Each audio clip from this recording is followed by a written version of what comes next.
students. Today in this lecture we will discuss about upmilling and downmilling.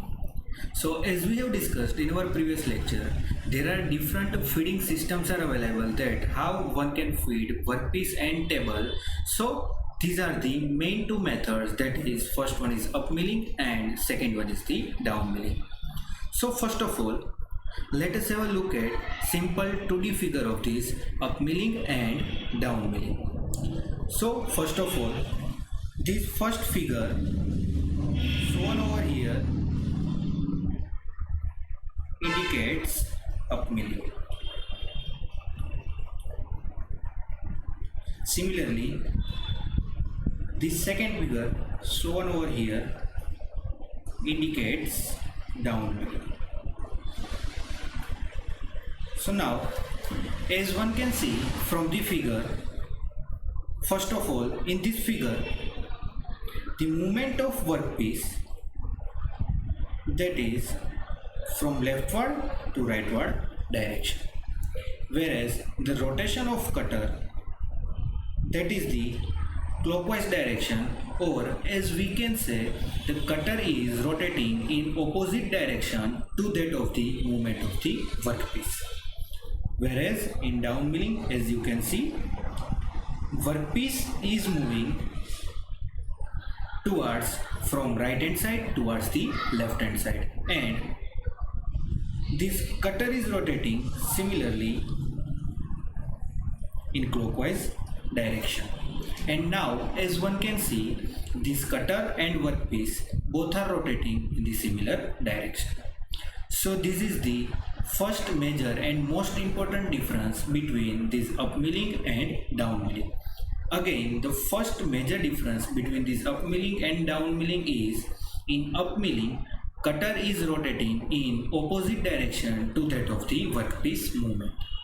Whereas, as you can see from this figure 2, in downmilling, cutter is moving in similar direction to that of the workpiece. So this is the first major difference. Now second, let us have a look. Now when the cutter is rotating in upmilling direction, what happens? This particular section shows the removal of material, and as one can see, chip is removed in this particular form. Now in similarly, look at this downmilling. Over here also material is removing, and material starts removing from this top section, whereas over here material starts removing from this bottom section. So over here the chip forms like the shape shown over here. So chip is formed like this. So now if we say another difference between this upmilling and downmilling, we can say that in the case of upmilling, first of all, chip thickness is minimum and it starts increasing up to the end of the operation. Similarly, in the case of downmilling, at the starting portion, chip thickness is maximum, and at the end of cutting or at the end of this chip removal, chip thickness becomes minimum. So this is the second difference between upmilling and downmilling. Now, as we can see, in the case of upmilling, material removal at the beginning is minimum and material removal at the end, that is the maximum. We can see from this both chip and. So we can say that in the case of upmilling, during machining operation, forces required and power required, that is minimum at the beginning. So forces and power required, that are minimum or less at the beginning and tends to maximum at the end of machining operation. Now as we can see over here, in downmilling, chip thickness that is removed is maximum at the starting and it is minimum at its end. That means we can say that in the case of downmilling, to perform the machining operation, at the beginning forces and power required that are maximum at the starting machining operation, and it tends to become minimum at the end of the chip removal or at the end of the chip removal. So if we say between the up milling and down milling, which point is convenient to have maximum force at beginning or to have maximum force at the end? Or if we say, if we start machining operation, it is suitable to have maximum power requirement at the beginning, or it is suitable to have minimum power requirement at the beginning? So our answer is very common. During machining operation, at the starting time, if the forces and power requirement are minimum, then machining operation performed becomes easy. So due to this, we can say that in the case of up milling, forces and power required are minimum, whereas in the case of down milling, forces and power required are maximum at the beginning of the process. And due to this particular reason of these forces and power required, which is minimum and which is nearly about the conventional process, so this up milling is also known as conventional milling process. So this up milling is also known as conventional milling process. So now similarly, in the case of down milling, forces and power required are minimum, and due to this, another name for this down milling, it is called as the climb milling. So up milling is similarly also known as conventional milling, whereas down milling is also known as the climb milling. So these are the basic difference between this up milling and down milling. Now let us have a look at other parameters which differentiate this up milling and down milling process.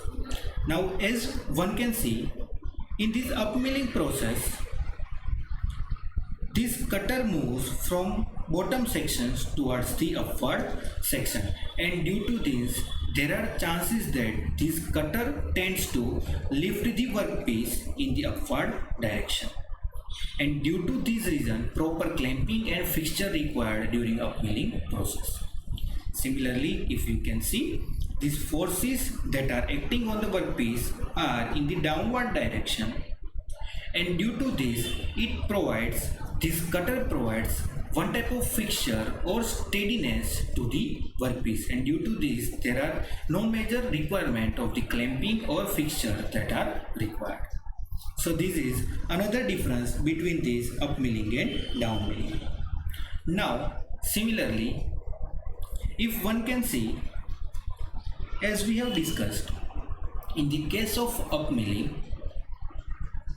process tends to lift the workpiece. So due to this there might be a chances of the vibration, and due to this up milling process result into wavy surface at the end of the machining process, whereas in the down milling process the surface finish that is required or that is generated or obtained, which is far more better than this up milling process. So as a surface finish point of view, down milling provides better surface finish than the up milling process.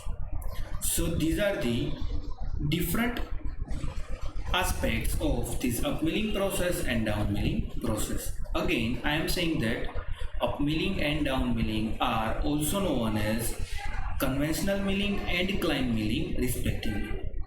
So this question is also most important as a G2 examination point of view, in which they can ask us differentiate between up milling and down milling process. In certain cases they may also ask us explain up milling process in detail or explain down milling process in detail. So in many different ways this question can be asked, and for this you just only need to draw this figure. For the case of up milling, draw this first figure, and for the case of down milling, draw this second figure. And by drawing this figure, you can simply just write out different points that we have discussed during this session. Now, As we have completed our discussion between this up milling and down milling, and we come across major two parts, that is during machining operation different work holding devices are also required. So now let us have a discussion about different work holding devices. So there are many number of work holding devices available based on the different shape of the parts available. So from this, first work holding device, that is the T-bolt and clamps, and these are majorly used in many of the machineries at the bed section, and these are used actually to restrict the axial movement of the workpiece on the bed. So these T-bolts and clamps are mostly used for rectangular, or we can say it's flat or horizontal workpieces which needs to be fixed during machining operation on the bed section of the machine. Now second one, that are the angle plates.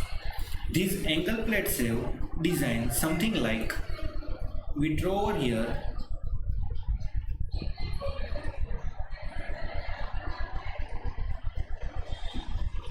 So these are the angle plates which are fixed to the machine, and these angle plates are used when any of the workpiece needs to be fixed perpendicular to the other component or other part.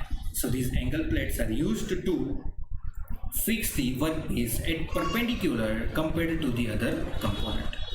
Now third one, that are the V blocks. Now in the case of V blocks, let us have a look at this figure.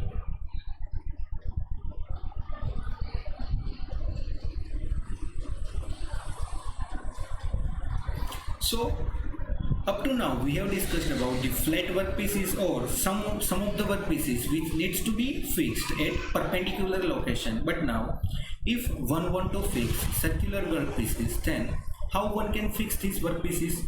So for that these V blocks are used, and as one can see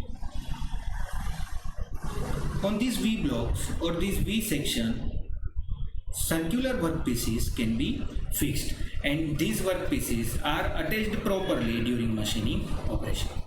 So in most of the cases these V blocks are used to hold circular workpieces during the machining operation. Now fourth one, that are the vice, and these vice are used to fix properly workpieces on any of the machinery, and if one want to fix machine at different location and of different shape and size, then these vice are used. And these vice have many number of parts or many number of types, such as it may be a bench vice, it may be a screw type vice. So different types of vice are available which are used to hold the workpiece which have different shape and size.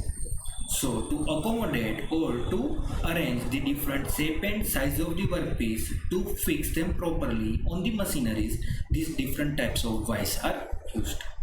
So these are the major four different work holding devices which are mostly used. First one is the T-bolt and clamp, second one is angle plate, third one is V-block, and fourth one are the vices. So in this lecture we have discussed about the major two methods which are used to fit the workpiece and table, or we can say the workpiece and cutter during machining operation. These are the up milling and down milling process. Second, we have discussed about work holding devices. So I hope these two topics are clear to you. If you have any query, further repeat this question or repeat this topic. That's why it is easy to understand for you. So in next lecture, we will continue towards our further topic in this milling machine chapter. So looking forward to see you all in our next lecture. Up to then, thank you.